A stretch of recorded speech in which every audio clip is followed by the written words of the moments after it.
போர் நடந்து பேரழிவு நடந்த பிறகு மக்களை குடியேற்றி விட முடியும். ஆனால் அணு உலை, இந்த நிலக்கரி இதெல்லாம் எடுத்த இடத்தில், நிலக்கரி அணு உலை வெடித்த இடத்தில் மக்களை மறுபடி குடியேற்ற முடியாது.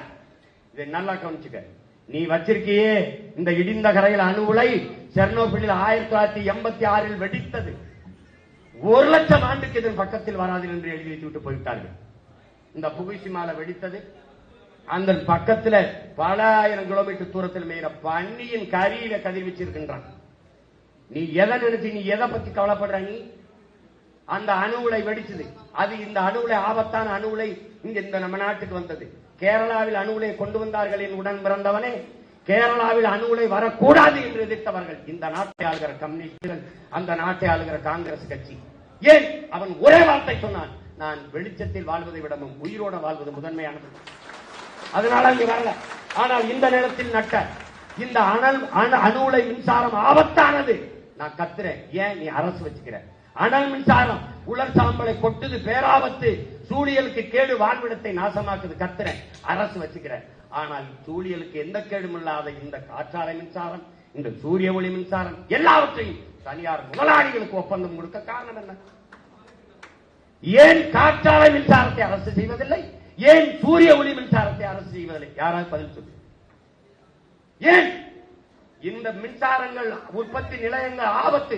எதிர்த்து போராடினால் என் மீது வழக்கு போடலாம், சுட்டுக் கொள்ளலாம், சிறைப்படுத்தலாம். ஆனால் தனியார் முதலாளிகள் ஆபத்து இல்லை, நாங்க போராட முடியாது. எங்க ஊர் கமிதியிலே 5000 ஏக்கரில் சூரிய ஒளியில் மின்சாரம் தயாரிக்கிற பூங்காமை அமைத்திருக்கிற பெருந்தகை இந்த நாட்டின் முதன்மை பணக்காரர் ஐயா அதானி. 4000 ஏக்கரை எடுத்து கொடுத்த பெருமகள் அம்மையார் ஜெயலலிதா அவர்கள். என் சொந்த ஊர்ல 4100 கோடி தான் முதலீடு செஞ்சிருக்காரு. அந்த பணம் நம்ம அரசுகிட்ட இல்லையா? என்ன தெரியுமா? 7 மற்ற மாநிலங்களில் 5 ரூபாய்க்கு ஒரு அலகு மின்சாரம் வாங்கிக் கொள்கிற நிலைமையில் 5 ரூபாய்க்கு தான் கொடுக்கிறார் அதானி. இந்த நாட்டின் நிலத்தை கொடுத்து, நிலத்தடி நீரை எவனவளாலும் உறிஞ்சிக் கொள்ளலாம் என்ற அனுமதியை கொடுத்து, எல்லாம் கொடுத்து ஒரு யூனிட் மின்சாரம் 7 ரூபாய்க்கு எடுத்துக் கொள்கிறோம் என்று ஒப்பந்தம் போட்ட பெருமக்கள் இந்த ஆட்சியாளர். உனக்கு மின்துறையில எவ்வளவு கோடி, எவ்வளவு லட்சம் இழப்பீடு தெரியுமா? 1,30,000 கோடிக்கு மேல இழப்பீடு. மின் கட்டணம் உயருது, சொத்து வரி உயருதுன்னா